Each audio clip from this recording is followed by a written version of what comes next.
Atrocity कायद्याच्या समर्थनार्थ नांदेडमध्ये निर्धार महामोर्चाचं आयोजन करण्यात आलं होतं। विशेष म्हणजे या महामोर्चात SC ST यांच्यासह OBC समाजही मोठ्या संख्येनं सहभागी झाला होता।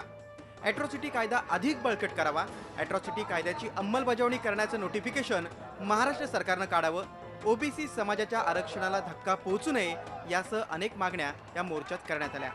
ॲट्रॉसिटी ॲक्ट कुठला जरी कायदा जरी असेल, कायदा कागदावरती ठेवू नका, तुमची मानसिकता बदला आणि कसं कठोर करण्यात येईल ते तुम्ही आत्मसात करा।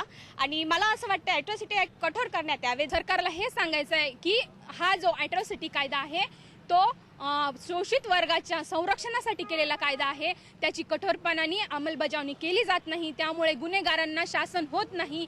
तर तुम्ही त्याची अंमलबजावणी काटेकोरपणाने केली तर गुन्हेगारांना शासन होऊन समाजामध्ये चांगला संदेश पसरेल। जिल्हाधिकारी कार्यालयावर या मोर्चाचा समारोप करण्यात आला। नांदेड जिल्ह्यातील 16 तालुक्यातून दलित, आदिवासी, OBCंसह मुस्लिम समाजही मोठ्या संख्येनं मोर्चात सहभागी झाला होता। सतीश मोहिते, झी मीडिया, नांदेड।